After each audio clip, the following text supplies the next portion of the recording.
Nathan Brooks had replayed that morning so many times that the original memory no longer felt real. It had become something sharper, crueler, shaped by guilt and hindsight rather than fact. In July 2019, Nathan was 42, a project engineer based in Austin, Texas, the kind of man who built his life around schedules, forecasts, and practical decisions. His wife, Rachel Brooks, was 39, a registered nurse who had spent more than a decade working long shifts at a community hospital. Their daughter, Chloe, had just turned 11 and had spent most of that summer talking about one thing: Florida. The trip had been Rachel's idea. Nathan's work had become relentless. Chloe had finished elementary school, and the family needed something normal, something easy. A week away. Miami first, then the Keys, and finally one last stop before flying home. South Florida's wetlands, where Chloe had begged to go on one of the wildlife airboat tours she had seen online. Everything about it felt ordinary at the time. That was the part Nathan would never forgive himself for. The first few days passed exactly the way family vacations usually did. Tourist stops, roadside meals, too many photos, Chloe collecting cheap souvenirs she would probably forget about in a month. Rachel looking happier than she had in a long time, away from hospital schedules and endless stress. Then came the final morning. Nathan woke sick. By breakfast, it was obvious he was dealing with food poisoning. The previous night's seafood dinner had gone badly wrong. The plan had been for the three of them to take the Everglades tour together before driving north and catching their return flight the next day. Instead, Nathan stayed behind at the hotel. Rachel hesitated. Chloe didn't want to cancel. Nathan made what felt like the reasonable decision. It was only supposed to be a short excursion. A few hours. A standard tourist route. Rachel was capable. Chloe was old enough to handle a simple guided outing. The booking had come through a local excursion desk that looked legitimate enough. The guide's name was Marcus Doyle. Nathan remembered the name because he repeated it to police later so many times it became impossible to forget. By late afternoon, Rachel and Chloe still had not returned. At first Nathan assumed a delay. A mechanical issue. Weather. Traffic. Then the phone calls began. The excursion desk couldn't reach Marcus. The contact number listed for the operator stopped working. Nobody could confirm exactly where the tour had gone. By evening, panic had replaced logic. The sheriff's office was contacted. By midnight, a search was underway. The first 24 hours felt unreal.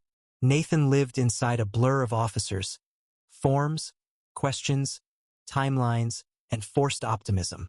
He kept hearing the same phrases. These things usually resolve quickly. People get delayed. Phones die. Tourists take wrong turns. But Rachel knew better than to disappear without calling.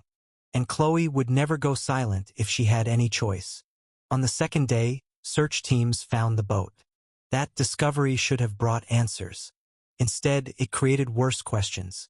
The small vessel had been recovered in an isolated area far from where the official route should have been. It showed visible damage, but nothing immediately explained what had happened to the passengers. No Rachel. No Chloe. No Marcus. That was when local media picked up the story. An American mother and child missing in Florida. Nathan's face began appearing on evening news interviews. He hated every second of it. But visibility meant pressure, and pressure meant resources. Days turned into weeks. Search teams expanded. Volunteers joined. Helicopters scanned. K-9 units worked. Nothing. Authorities began shifting toward assumptions Nathan refused to accept. Accidental drowning. Exposure. Predatory wildlife. A tragic misadventure. Nathan rejected every version. Rachel was cautious by nature. She prepared for everything. And Chloe had grown up with a mother who planned obsessively. If they were alive, Rachel would find a way to leave something. Anything. By week 3, investigators uncovered the first serious problem. Marcus Doyle was not a licensed tour guide. Nathan heard the update in a sterile interview room from an investigator who sounded almost embarrassed delivering it. Marcus had worked odd jobs. Seasonal labor. Informal tourist runs. Small scams. There was no established tour company, no verified business structure. Nathan felt something inside him collapse. This had never been the safe tourist outing he thought he had approved. Still, even fraud did not explain total disappearance. Where was Marcus? If he had intended robbery, why vanish too? Why abandon the boat? By August, federal authorities had become involved. The possibility of criminal activity could no longer be ignored. Nathan extended his stay indefinitely. His employer granted emergency leave. Friends in Austin offered help. Rachel's co-workers raised money. Family begged him to come home. He refused. If Rachel and Chloe were somewhere waiting, he would not be the husband who left. By September 2019, nearly 8 weeks had passed. Hope had changed shape. It no longer looked like optimism. It looked like obsession. Nathan joined every search he was allowed to join. Most officers tolerated him. Some clearly thought he was prolonging the inevitable. Then came the search that changed everything.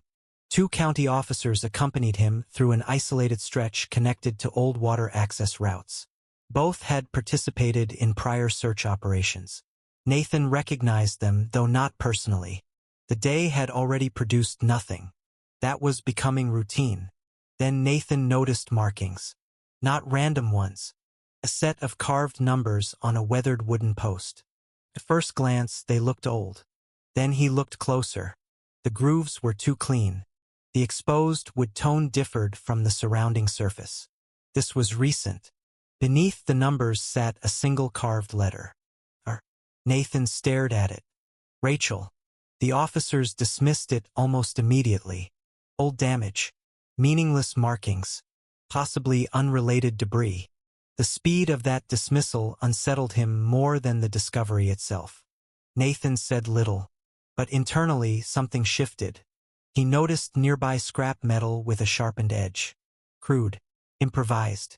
The kind of object that could scratch markings into wood. He memorized the coordinates. Later, back near the dock, a chaotic moment ended with his phone slipping into water. The device barely functioned afterward. But before the screen failed, Nathan entered the numbers. A location appeared. Not anywhere near the Everglades tour route. Not even close. The coordinates pointed toward a remote zone outside Jacksonville. Hundreds of miles from where Rachel and Chloe should ever have been. Then the phone died. Nathan sat with that information in silence. Because one conclusion refused to leave him. If Rachel had carved those numbers, then she had still been alive long after everyone assumed she was dead. And if that was true, then someone had been lying to him for weeks. Nathan did not sleep that night. Not because he was hopeful. Hope had become dangerous by then. Hope made people imagine things that weren't there. It made grieving husbands misread evidence, invent meaning, chase coincidences, and refuse reality. That was what everyone would say if he brought them nothing but a dead phone and a story about a carved letter. But Nathan knew what he saw. And more importantly, he knew what he felt when those 2 officers dismissed the markings. It had not felt like professional skepticism. It had felt like fear. The following morning, Nathan returned to the sheriff's office expecting resistance, confusion, maybe another procedural delay. Instead, something stranger happened. A man he had never seen before asked to speak with him privately. Special Agent Daniel Mercer introduced himself without drama. Mid-50s Federal Task Force assignment, temporarily attached to the investigation. Nathan had heard federal personnel were reviewing aspects of the case, but nobody had mentioned names. Mercer got straight to the point. Nathan expected sympathy. Instead, he got questions. Detailed ones. About the exact shape of the carvings. The spacing of the numbers. The officer's tone. How quickly they dismissed the markings. Whether either officer touched the post. Whether Nathan had told anyone else about the coordinates. The precision of the questioning immediately changed the atmosphere. This was no routine follow-up. Nathan answered everything. Mercer listened without interruption. Then came the first statement that made Nathan feel genuinely sick. The recovered tour boat had not likely been damaged by accident. A forensic review suggested deliberate tampering. Nathan stared at him. For weeks, local authorities had implied environmental causes. Mechanical failure, navigation error, wildlife interference. Mercer corrected that narrative calmly. The structural damage pattern suggested external force, not random breakdown. The implications were obvious. Rachel and Chloe had not simply gotten lost. Nathan's next question came immediately. Marcus. Mercer nodded. Marcus Doyle had a longer informal history than originally reported. Petty fraud, unlicensed guiding, tourist scams, cash theft, false service arrangements. Nothing especially sophisticated. Nothing suggesting kidnapping, trafficking, or organized crime.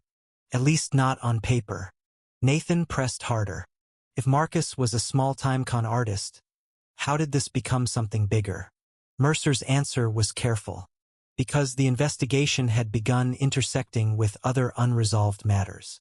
Missing persons, interstate movement, financial irregularities, activity patterns near transportation corridors. He did not give details, but Nathan understood enough. This was no longer just a family tragedy. Mercer shifted the conversation toward the coordinates. Nathan described the location result before the phone died. Remote area outside Jacksonville. Far removed from the Everglades. Mercer's expression changed only slightly, but Nathan noticed. That area mattered. When Nathan asked why, Mercer did not answer directly. Instead, he asked for the names of the two officers from the search team. Nathan gave them. Deputy Scott Harlan. Deputy Eric Mendez. Mercer made no comment. That silence said more than any explanation. Then Mercer leaned forward. His tone changed. What he said next did not sound like official reassurance. It sounded like a warning. Nathan needed to be careful. Not everyone connected to the search could be assumed trustworthy. Nathan felt something cold settle inside him. He had already begun suspecting exactly that. Mercer did not confirm corruption outright, but he did not deny it either. He explained that some investigations required patience, compartmentalization, limited disclosure. Nathan almost laughed at that. 8 weeks of hell, and now he was being asked for patience. Mercer acknowledged the frustration. Then he made a proposal. A follow-up search operation was being organized. The 2 deputies Nathan had mentioned were already involved. If Nathan cooperated normally and behaved as though nothing had changed, Mercer could observe developments more clearly. Nathan understood immediately. He was bait. Mercer didn't use that word. He didn't have to. Nathan agreed. What choice did he have? Later that afternoon, Harlan and Mendez approached him with what looked like exactly the kind of update a desperate husband should welcome. A new search strategy. The coordinates would be explored. A nearby area would be used as a staging point. They wanted Nathan included.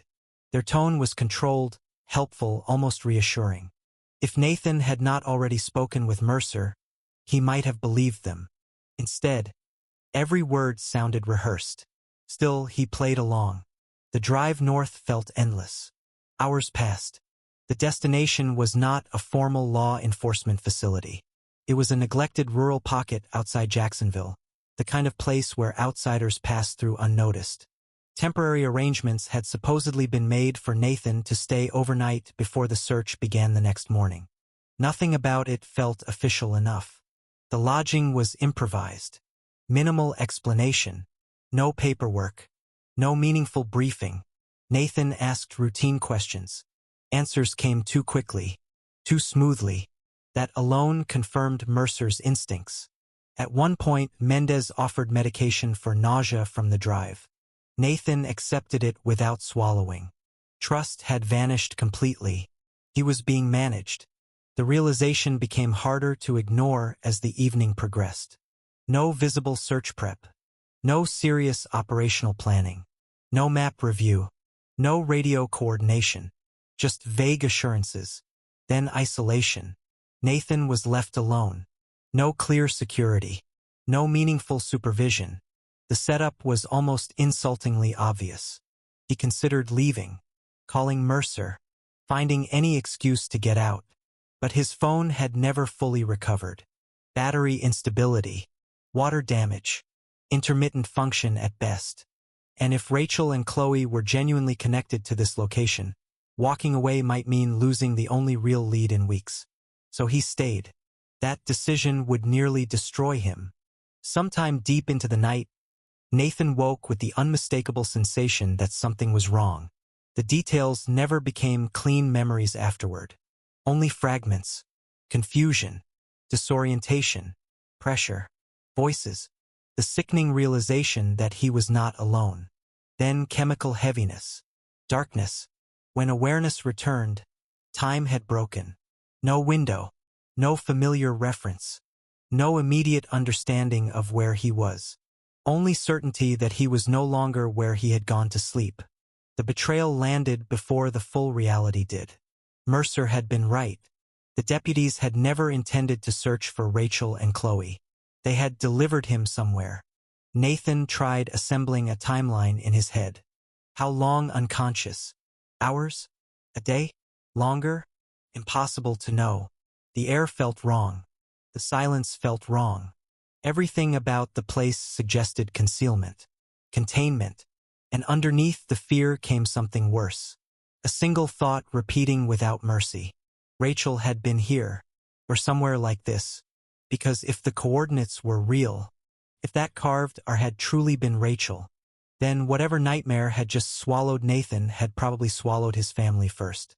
For the first time since the disappearance began, Nathan understood something with terrifying clarity.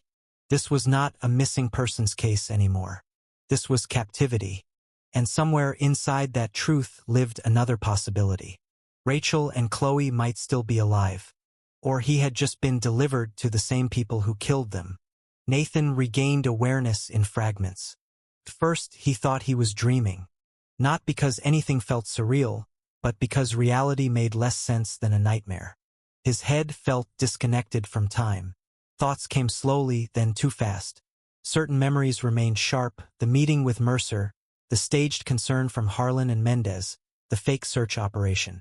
Everything after that existed in broken pieces. A room, a voice, a crushing certainty that he had made a catastrophic mistake. When clarity finally settled enough for rational thought, one fact became undeniable. He had been abducted, not by strangers who happened to cross his path, by people connected to the investigation into his wife and daughter's disappearance. That realization changed everything. For weeks, Nathan had imagined Rachel and Chloe trapped in uncertainty, injured, frightened, waiting for rescue. Now he understood something worse. If they had fallen into the hands of the same network, then this had never been chaos. It had been organized from the beginning. His first attempts to understand where he was failed. No clear indication of time. No working phone. No familiar reference. Only confinement. And eventually another voice. Male. American. Tired. Not panicked in the way Nathan expected, which somehow made things more disturbing.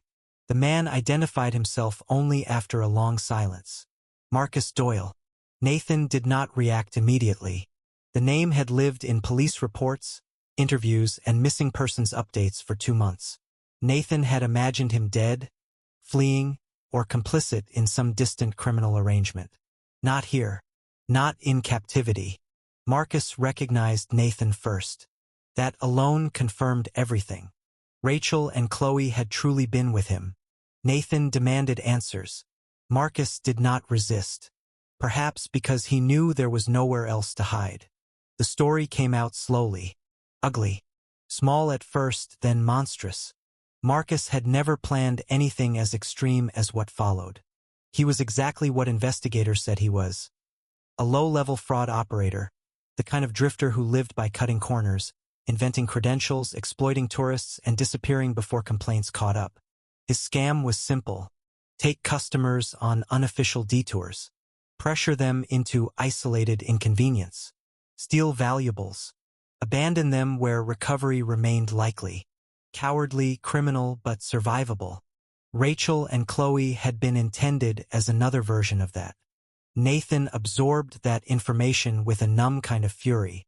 Marcus admitted he chose them because they looked financially stable, cautious enough to carry valuables, trusting enough to follow a guide presented through a tourism referral. But the plan had gone wrong almost immediately. Marcus had deviated from expected movement patterns, then entered territory he should never have approached. Nathan demanded specifics. Marcus refused to romanticize it. Drug distribution infrastructure, transit operations, human movement, the kind of criminal enterprise that did not tolerate witnesses. Rachel, Chloe, Marcus himself, all three were taken. Nathan sat with that truth in silence. The simplest version of the story would have made Marcus the mastermind. But reality was uglier. He was merely the idiot who delivered them. Nathan asked the question that mattered most. Were Rachel and Chloe alive? Marcus hesitated, then said yes. Or at least they had been. Not long ago. Nathan nearly stopped breathing. After 8 weeks of being told to prepare for death, someone had finally confirmed survival. Marcus explained what little he knew. Captives were separated, moved frequently, used for different purposes. Rachel had been seen. The child too. Not together every time. Nathan asked where they were now. Marcus didn't know. That uncertainty hit harder than the answer. Alive was not safe. Alive simply meant suffering continued. Nathan learned the next truth almost by accident. The facility where they were being held was not simply about narcotics. There were other transactions, other categories of human inventory.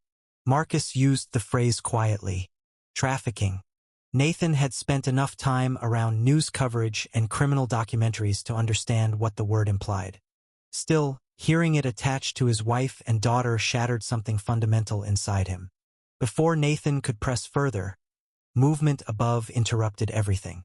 Doors, voices, instructions, operational noise, the kind that made Marcus immediately go silent.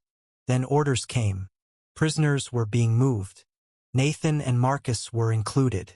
That was when Nathan first saw enough of the operation to understand scale.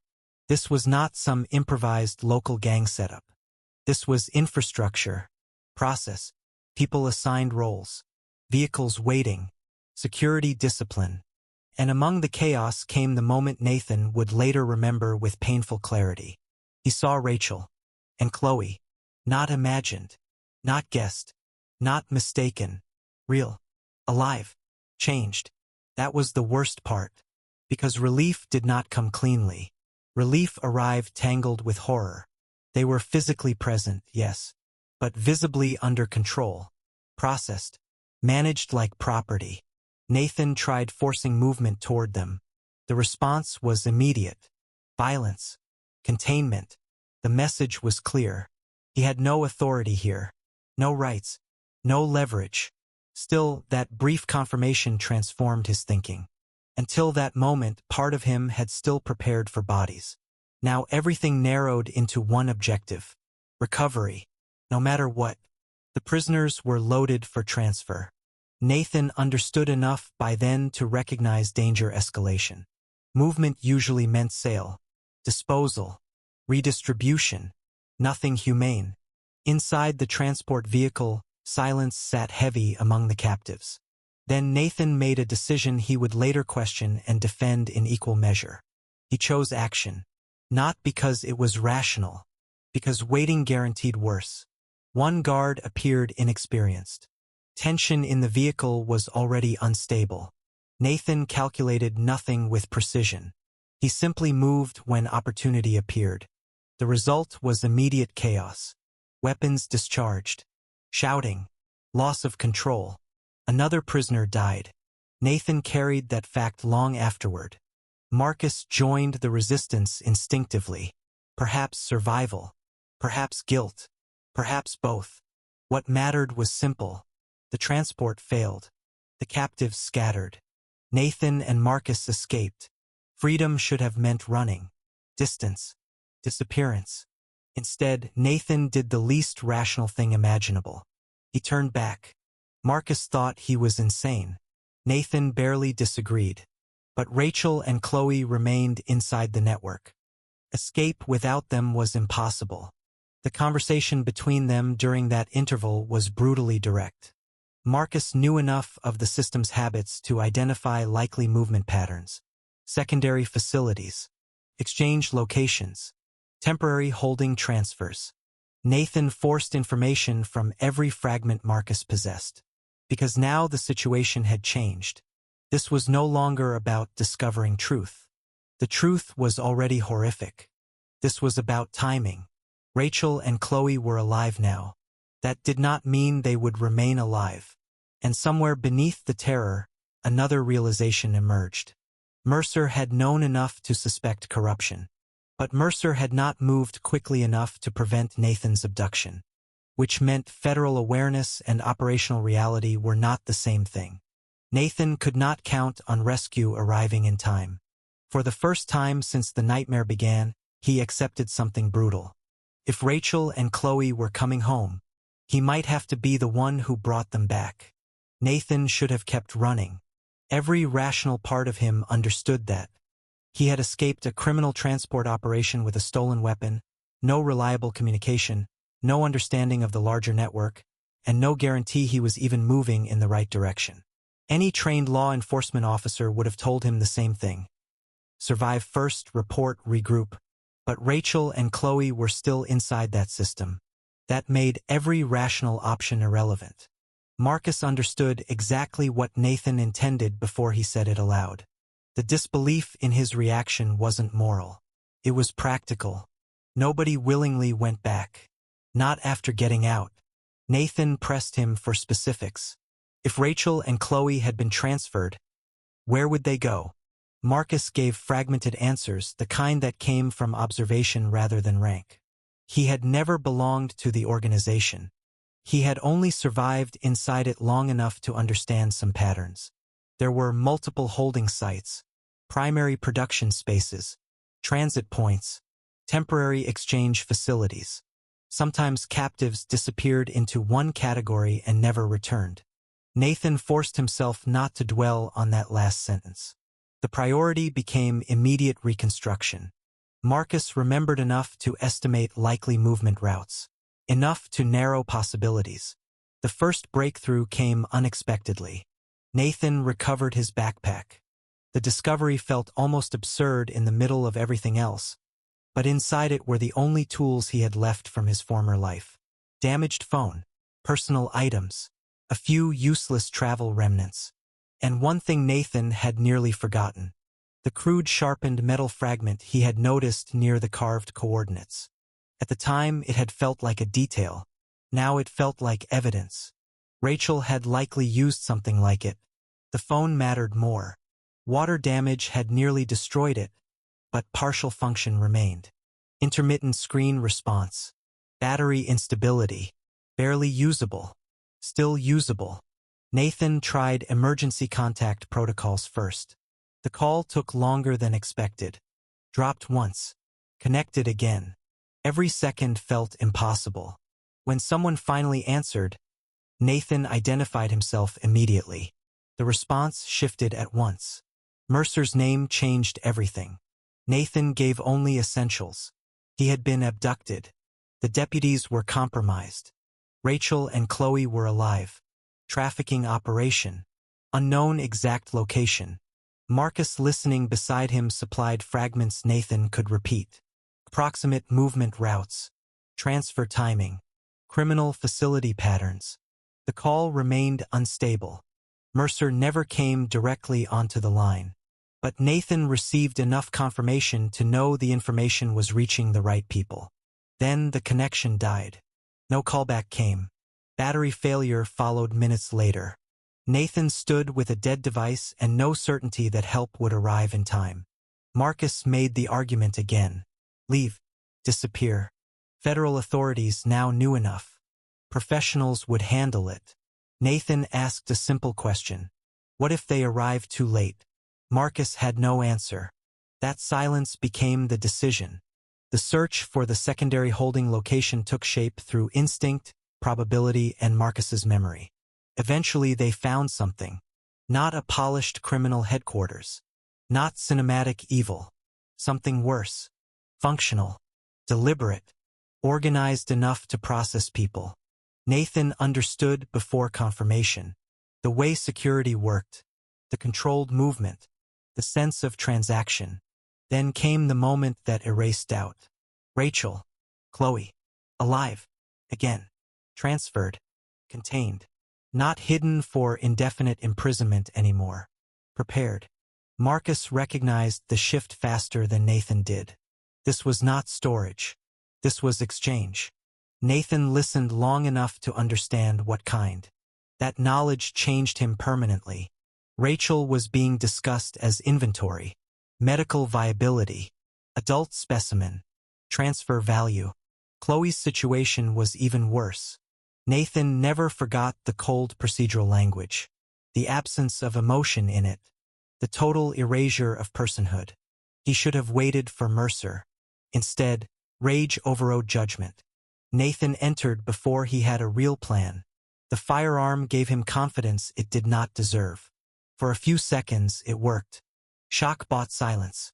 Commands bought hesitation. But Nathan was one exhausted civilian against trained criminals operating inside their own system. The collapse came quickly. He lost initiative. Control shifted instantly. And Nathan understood exactly how this would end. Not with rescue. Not with reunion. With disappearance. Then everything broke open. The first interruption sounded like confusion. Then coordinated force. Marcus appeared with armed responders. Not random intervention. Mercer's people. Marcus had done the one thing Nathan never expected. After the transport escape, instead of disappearing, he had found law enforcement contact. Not because he had become noble overnight. Because survival now aligned with cooperation. Whatever the reason, the result was real. Gunfire tore through the operation. Nathan did not process tactical detail cleanly afterward. Only fragments. Competing commands. Disorientation. Movement. Moments where survival felt accidental. One truth remained constant. Rachel and Chloe were somewhere inside. That objective overrode everything else. Nathan pushed toward them with reckless certainty. A hallway. Secured room. Resistance. Then Marcus beside him again, armed now through law enforcement coordination. Moving with a strange clarity Nathan would never fully reconcile with the scam artist he had first imagined. The door gave way. And there they were. For a moment Nathan could not reconcile memory with reality. The mind preserves loved ones in static versions. Rachel as she had looked during ordinary mornings. Chloe at school events. Vacation breakfasts. Routine family noise. The people in front of him belonged to the same family and also to a nightmare Nathan had not lived through. Recognition came first. Emotion second. Words failed. Relief arrived tangled with devastation. Chloe understood immediately. Rachel took longer. Not because she didn't recognize him. Because trauma had hollowed out normal reaction. Nathan understood that instinctively. The urgency remained. Rescue was not complete until exit happened. Mercer's task force had operational control by then. The buyers, the handlers, security personnel, the transactional participants, all collapsing into federal custody. Nathan absorbed little of it. He stayed focused only on keeping Rachel and Chloe physically near. That singular instinct felt primitive and absolute. At some point Mercer himself arrived. Or perhaps Nathan only clearly remembered his voice first. Confirmation came in controlled fragments. Compromised deputies were being arrested. The trafficking network had wider exposure than originally understood. Associated facilities were being raided. Federal jurisdiction was now fully engaged. Nathan heard the information without really processing it. What mattered was simpler. Rachel alive. Chloe alive. Still reachable. Medical teams took over next. Assessment. Transport. Stabilization. Questions Nathan could barely answer.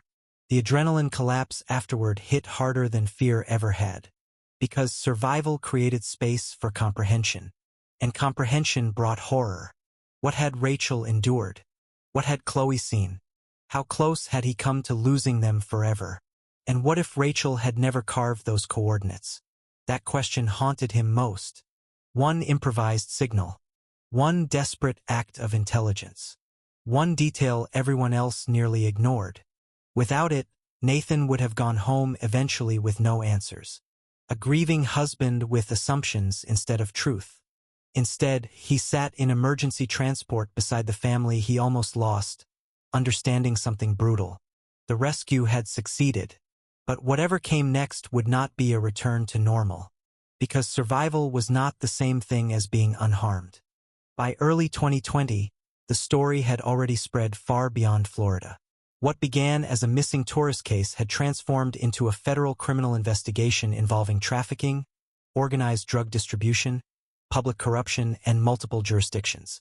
Nathan should have felt relief once Rachel and Chloe were physically safe.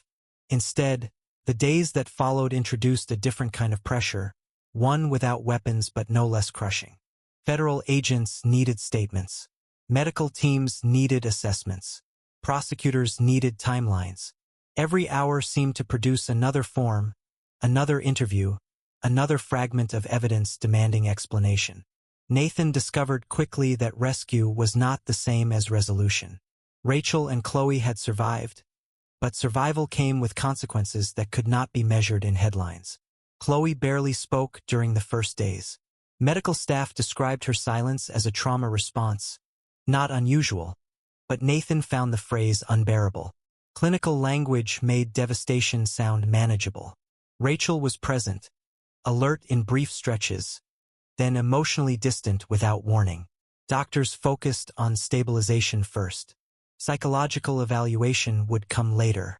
Mercer met Nathan in a secure interview room less than 48 hours after the raid. This time there was no ambiguity in his tone. The network was larger than they initially suspected.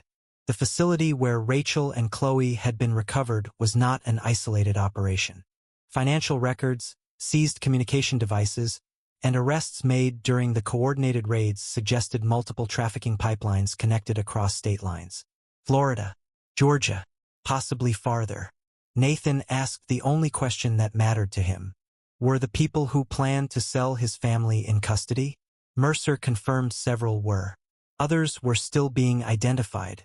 The two corrupt deputies, Harlan and Mendez, had already been arrested. Federal charges were being prepared. Nathan expected satisfaction. What he felt instead was exhaustion. Mercer then shifted the conversation toward Marcus Doyle. Nathan had not seen him since the operation. Marcus was alive in federal custody, cooperating. Nathan reacted harder than Mercer probably expected. Cooperation did not erase what Marcus had done. Rachel and Chloe were taken because of him. Mercer agreed, but added something Nathan hated hearing. Without Marcus's post-escape cooperation, timing might have changed. The raid might have happened later. Rachel and Chloe might have been moved. Nathan understood the logic and rejected the emotional conclusion. Marcus was not a hero. Mercer did not argue. He simply stated facts. Marcus would face charges. His cooperation would be considered. Nathan left that meeting angrier than when he entered. Back in the hospital, normal family interaction felt unfamiliar. Chloe stayed close to Rachel whenever possible, but their communication seemed fractured, shaped by weeks of fear Nathan could not fully understand. He tried not to push. Every parenting instinct told him to reassure, explain, restore normality. Trauma specialists advised the opposite. Predictability, patience, no pressure, no forced emotional processing.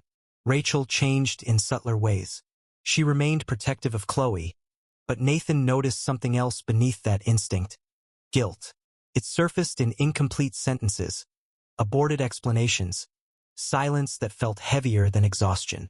He recognized the same guilt in himself. The decision to stay behind that morning in July had become a permanent wound. Rationally, he knew illness had shaped that choice. Emotionally, logic meant nothing. A family therapist assigned through victim services explained what trauma often does inside families. Everyone assigns themselves responsibility. Everyone imagines alternative timelines. Everyone becomes prosecutor and defendant simultaneously. Nathan heard the words without believing they applied cleanly to him. Because in his mind, one fact remained immovable. He had said yes. As the investigation intensified, federal prosecutors prepared Rachel for formal testimony, but her medical team delayed it. Nathan learned details in controlled increments, each revelation worse than the last. Enough to understand the seriousness. Not enough yet to hear everything directly from her. Mercer informed him the trafficking operation extended beyond forced labor and narcotic support functions. Organ procurement had been part of active negotiations. Juvenile exploitation pathways were also under investigation. Nathan nearly lost control hearing that. Mercer chose his words carefully, but the meaning landed with brutal clarity. Rachel and Chloe had not merely been imprisoned. They had been inventory awaiting assignment. That knowledge altered Nathan permanently. Marcus eventually requested a meeting. Nathan refused the first time, then accepted the second, mostly because prosecutors advised that unresolved hostility might complicate testimonial sequencing later. Marcus looked less like the manipulative opportunist Nathan had imagined and more like a man already sentenced by his own choices. Nathan did not offer sympathy. Marcus admitted everything without excuses. The scam, the detour, the theft plan, the catastrophic wrong turn into criminal territory he never intended to enter. Nathan listened with cold detachment until Marcus said something that shifted the conversation. Rachel had protected Chloe from the beginning. Every time decisions were forced, Rachel positioned herself between Chloe and greater risk. Marcus had witnessed enough to know that much. Nathan left that meeting with no forgiveness to offer, but with a harder understanding of what Rachel had endured. Recovery moved slowly. By spring 2020, the family returned to Austin under federal protection protocols connected to the case. Home should have meant comfort. Instead, it introduced strange disorientation. Familiar spaces felt emotionally foreign. Chloe could not immediately return to school in person. Therapy became routine. Rachel began specialist treatment for trauma and chemical exposure complications. Nathan tried resuming fragments of normal life but discovered concentration no longer came easily. Work felt absurd beside what had happened. News coverage intensified again once indictments became public. Commentators debated corruption failures, tourism oversight, trafficking enforcement, interstate intelligence gaps. Nathan ignored most of it. Public outrage could not repair private damage. Yet amid all of that, one truth became impossible to ignore. They were alive because Rachel had created a chance. Because Nathan had noticed it. Because Mercer had believed enough to investigate. Because Marcus, for reasons still morally complicated, had helped after the escape. Survival had not come from one hero. It had come from flawed people making critical decisions at the edge of catastrophe.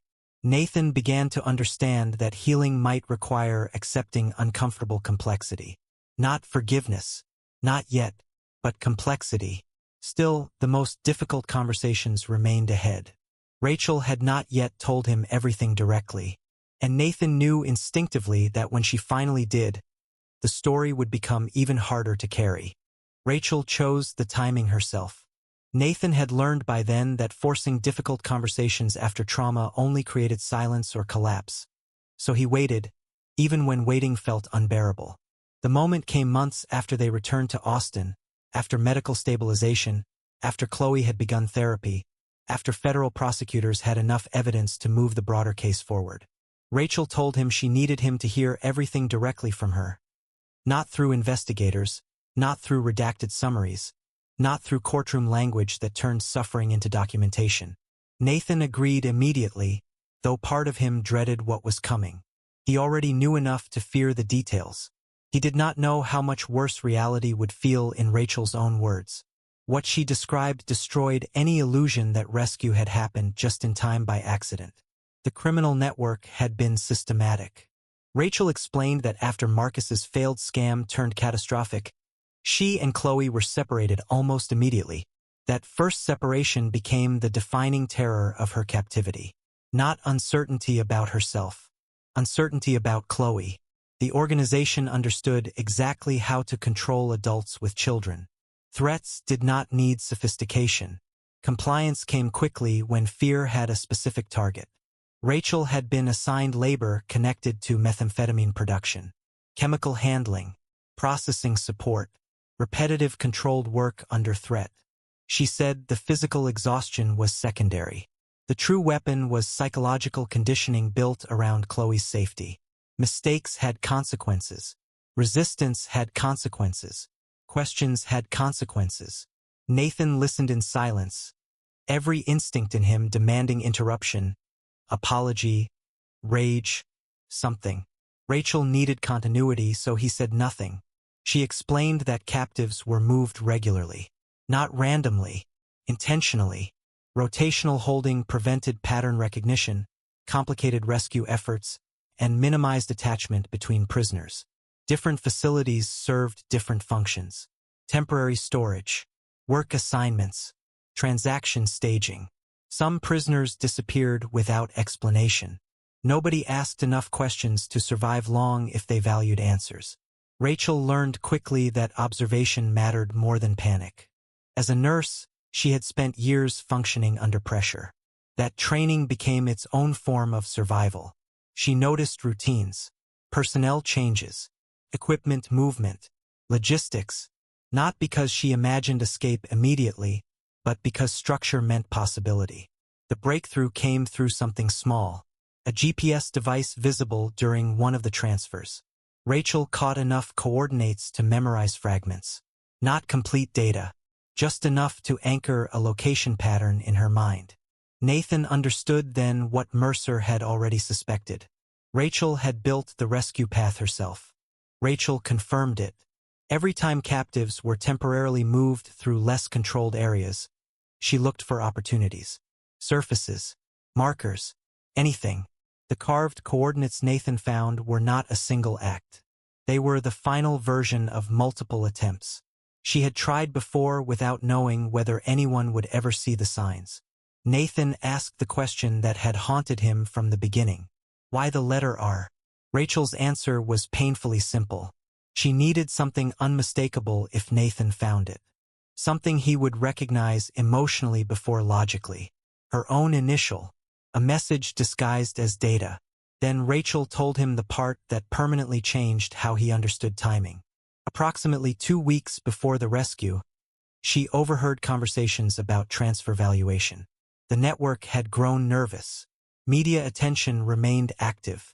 Federal involvement had complicated long-term concealment. American victims attracted pressure the organization disliked.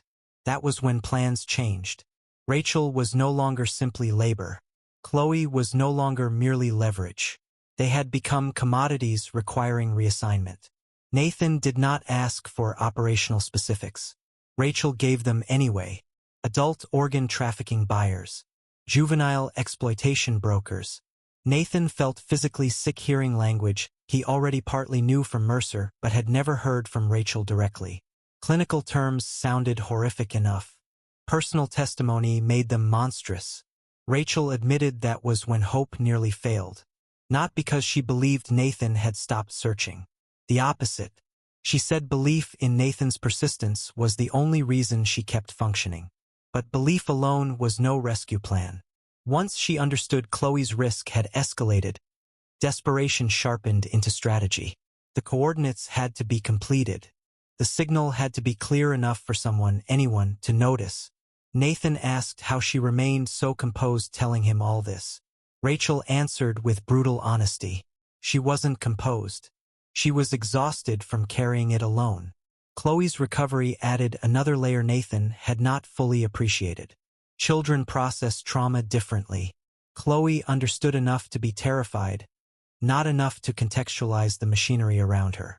Therapists later explained that fragmented memory often protects young survivors temporarily while complicating later recovery.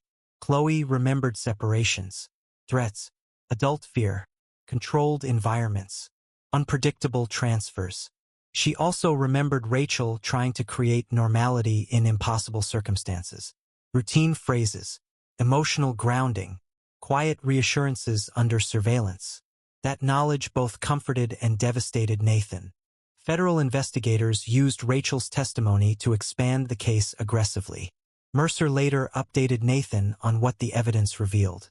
The trafficking operation extended beyond the original rescue targets. Financial records connected multiple shell entities.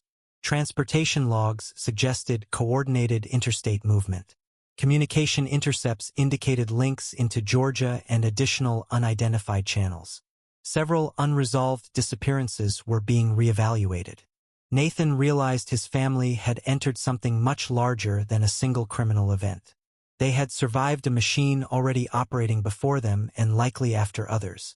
Rachel's testimony became foundational. Prosecutors treated her as a key witness, but trauma-informed protocols limited exposure. She would not be forced into procedural brutality without preparation. Nathan appreciated that more than he expected. By then he had developed intense distrust toward institutional promises, yet Mercer's team largely honored what they said. The emotional cost inside the family remained harder to manage. Nathan's guilt intensified after hearing Rachel's full account. Before, his guilt centered on the decision to stay behind because of food poisoning. Now it attached to every imagined alternative. If he had canceled the tour, if he had questioned the operator more carefully, if he had recognized the scam risk. Therapy repeatedly challenged this thinking. Trauma logic ignores probability. Nathan understood that intellectually. Emotionally, self-blame remained addictive. Rachel confronted that directly one evening. She told him something he did not expect. If he continued turning himself into the central cause, he would erase the actual perpetrators. That sentence stopped him. Because she was right. The guilt felt morally honest, but it also simplified complexity in a way reality did not support. Criminal decisions caused the crime. Not a husband with food poisoning trusting what appeared to be a legitimate tourist referral. Acceptance did not come instantly, but that conversation marked the beginning of change. By the end of 2020, the investigation had matured into one of the most significant federal trafficking cases connected to the region. Yet inside the Brooks family, progress looked smaller and harder. Therapy sessions, interrupted sleep, controlled routines, legal preparation, trigger management, emotional unpredictability. Survival had become ordinary life's most difficult foundation. And still, Rachel remained clear about one thing. The coordinates were never a miracle. They were a decision made because surrender would have guaranteed Chloe's destruction. Nathan never forgot that. By late 2020, the federal case had become too large for anyone involved to pretend this was just one family's tragedy. Prosecutors were building something far broader than a kidnapping trial. Racketeering charges, trafficking counts, corruption indictments, interstate criminal conspiracy. Layers of prosecution stacked over months of evidence gathering. Nathan had learned more legal terminology in a year than he ever wanted to know. Yet for all the scale of the case, his personal life remained painfully small in focus. Chloe's therapy schedule, Rachel's medical follow-ups, nighttime disruptions no one talked about directly, conversations that began normally and ended in silence because someone had stepped too close to a memory. The national story was about crime networks. The private story was about survival in ordinary domestic time. Mercer continued updating Nathan periodically, partly because Nathan and Rachel remained essential witnesses, partly because Mercer seemed to understand that uncertainty had become its own form of trauma. One of those updates involved Marcus Doyle. Nathan had assumed Marcus would disappear into plea negotiations and become a legal footnote. Instead, his role remained unusually relevant. Marcus had become one of the prosecution's most useful cooperating witnesses. Nathan hated that fact. Mercer didn't try to soften it. Marcus's testimony established operational details prosecutors could not otherwise reconstruct as quickly. Internal procedures, transfer habits, informal terminology, criminal relationships visible only to someone who had briefly lived inside the machinery. None of this made Marcus sympathetic in Nathan's mind. Yet reality remained stubbornly complicated. Marcus had helped save Rachel and Chloe. Marcus had also created the chain of events that placed them there. Both truths coexisted without canceling each other. Nathan eventually attended one preparatory legal session where Marcus was present under supervision. Their interaction remained brief and emotionally restrained. Marcus looked older than his years now, less like a drifter and more like a man who had fully understood the consequences of stupidity too late. Nathan expected anger to dominate the encounter. Instead, what he felt was something harder to categorize. Not forgiveness, not even mercy, just exhaustion. Marcus offered no dramatic apology. He acknowledged responsibility plainly, said he knew no sentence would erase what happened. Nathan believed he meant it, which somehow made everything worse. Because remorse does not restore stolen time. Chloe's progress remained uneven. Some weeks suggested real stabilization. Others collapsed without obvious triggers. Trauma specialists reminded Nathan repeatedly that nonlinear recovery was normal, but normal had become a frustrating word. School reintegration happened cautiously. Remote learning first. Reduced social pressure. Structured psychological support. Chloe adapted better academically than emotionally. Rachel's recovery carried different complications. She functioned outwardly better than Nathan in some respects. More composed, more disciplined, more able to speak concretely when needed. But Nathan recognized the cost of that control. She had learned survival through emotional compartmentalization. Recovery required dismantling it carefully. The marriage changed under all of this. Not through absence of love, through altered emotional gravity. They loved each other intensely, perhaps more consciously than before, but intimacy now competed with trauma memory, legal obligations, exhaustion, and mutual guilt. Rachel carried guilt about Chloe's exposure. Nathan carried guilt about the original decision. Therapy addressed both relentlessly. One session in particular stayed with Nathan. The therapist asked a question neither of them liked. If they removed guilt entirely, what would remain? The answer came slowly. Grief, rage, fear, relief, gratitude, love. Meaning guilt had sometimes functioned as emotional structure, however destructive. Letting go of it required confronting harder feelings beneath. Mercer's case updates grew darker as evidence expanded. The trafficking organization had likely exploited multiple victims before federal disruption. Financial tracing suggested revenue streams consistent with repeated operations. Several missing person cold cases in connected jurisdictions were reopened. Nathan struggled with that knowledge. His family had survived because of a chain of improbable events. Others may not have. Public reporting intensified as indictments advanced. Advocacy groups became involved. Congressional staff reportedly requested briefings related to trafficking enforcement failures and tourism oversight vulnerabilities. Nathan avoided publicity whenever possible. He understood why survivor narratives mattered publicly. He simply lacked emotional capacity to become a symbol. Rachel felt similarly. Chloe's privacy became non-negotiable. The most significant emotional shift came unexpectedly through something small. One evening, Chloe asked Nathan whether Marcus was a bad person. Not whether he committed bad acts, whether he was bad. The question exposed how children seek moral clarity adults often cannot honestly provide. Nathan answered carefully. Marcus made terrible choices. Choices that hurt many people.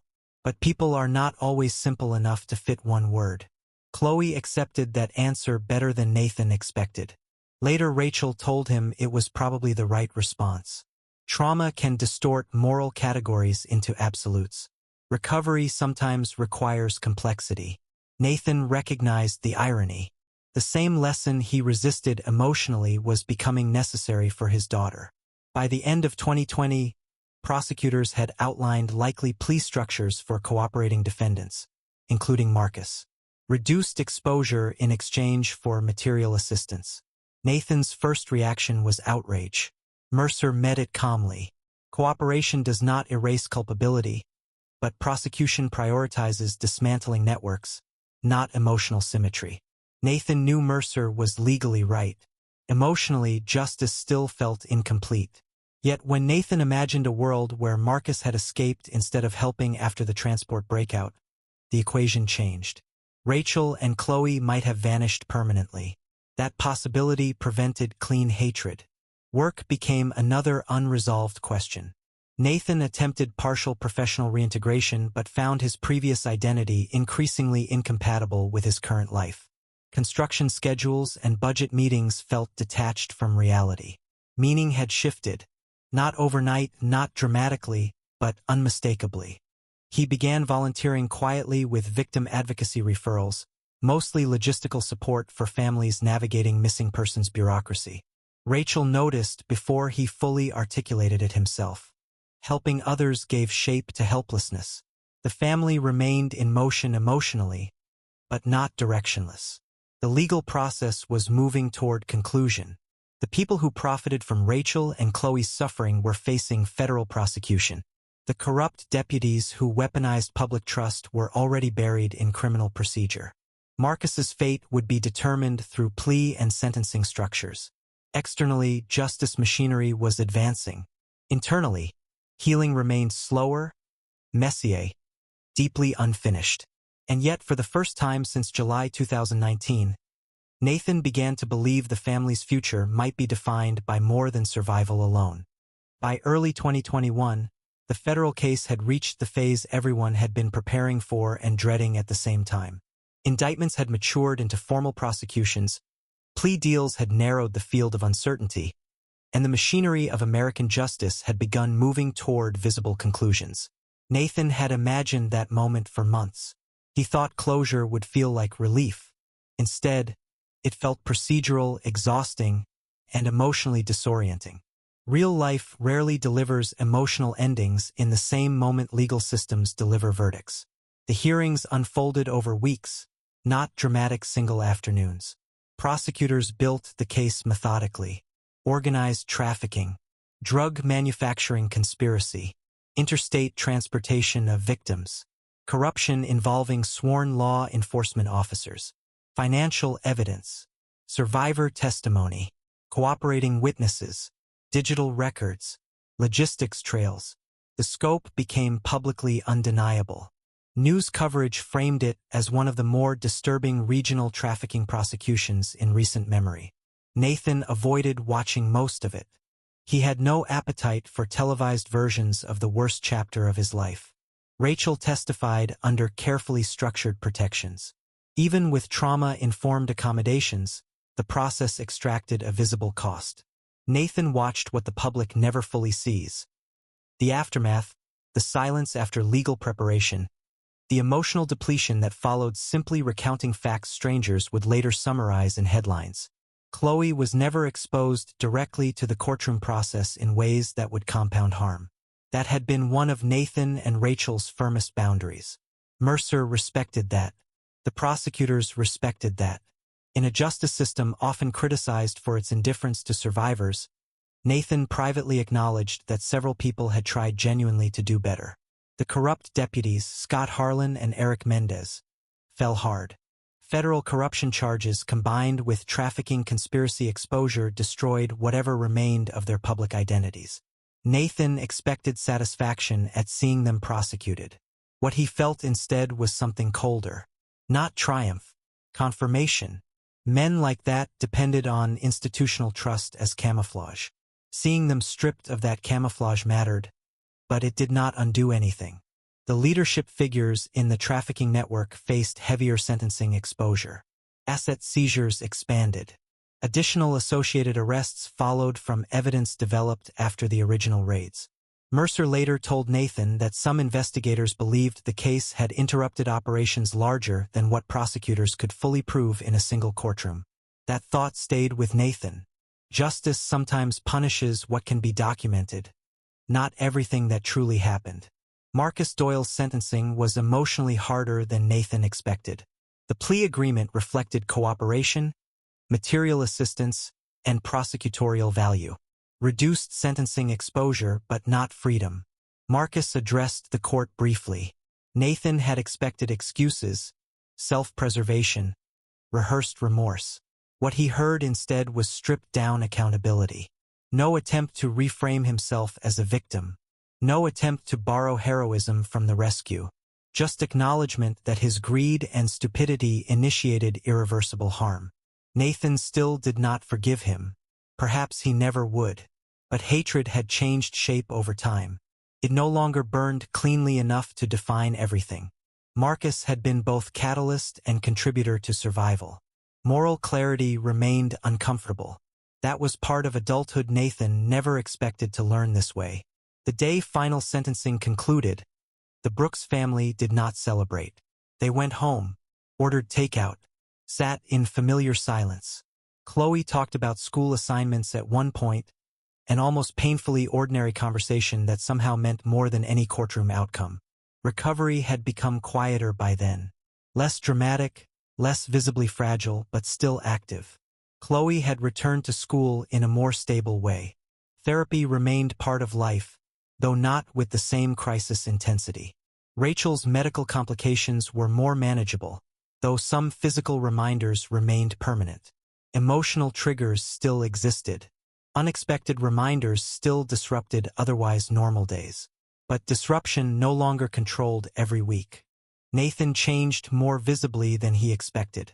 He never fully returned to his old professional life. The engineering role that once defined him began to feel disconnected from who he had become. Not because engineering lost dignity, because meaning had shifted. Bureaucratic frustration, missing persons procedures, victim advocacy gaps. He now understood systems most Americans only encounter in crisis. Quietly at first, then more intentionally, Nathan became involved in nonprofit advocacy supporting families navigating disappearances and trafficking-related uncertainty. Not as a public face seeking attention. As someone who knew what unanswered time does to a family. Rachel supported that decision. She understood the difference between obsession and purpose. One consumes, the other rebuilds. Mercer stayed loosely in touch. Not frequently, but enough that the relationship evolved into something resembling mutual respect.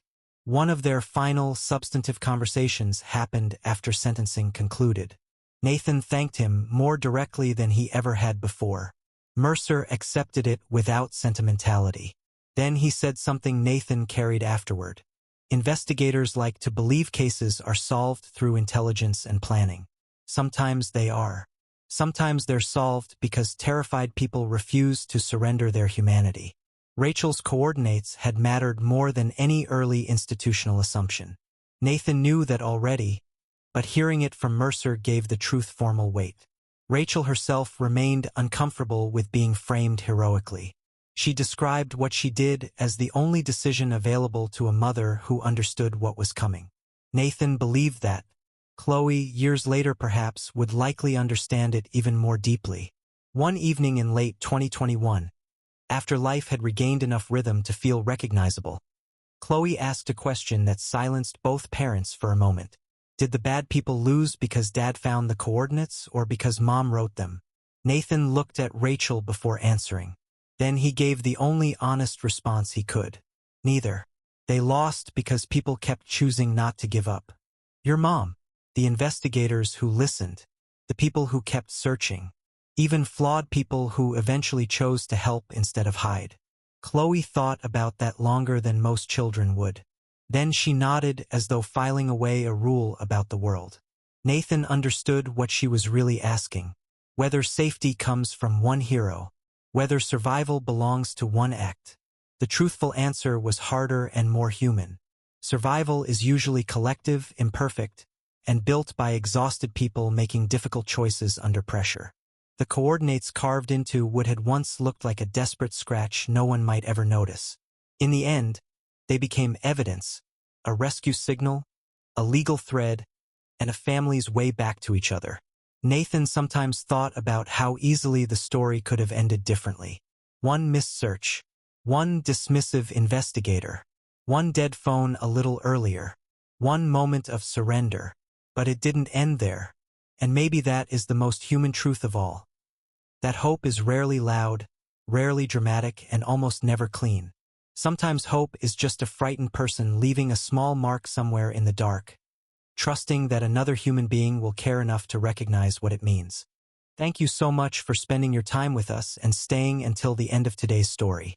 In a world that moves so quickly, Choosing to pause, listen, and share in someone else's journey means more than you may realize. We truly appreciate your attention, your time, and your heart. Stories like this remind us that even in the darkest moments, hope can survive in the smallest actions. A single decision, a quiet act of courage, or the refusal to give up on someone we love can change everything. Life is often unpredictable, painful, and unfair. But this story reminds us that resilience, love, and human determination can carry us through unimaginable hardship. It also reminds us to never take ordinary moments with the people we love for granted, because life can change in an instant. If the story moved you, touched your heart, or gave you something to think about, the best way to support our channel is very simple. Please take a moment to press the like button, share your thoughts or feelings in the comments below, and subscribe to our channel so you won't miss future stories that inspire, challenge, and stay with us long after they end. Your support helps us continue bringing meaningful stories like this to life. Thank you once again for being here with us today. Until next time, please take care of yourself and the people you love.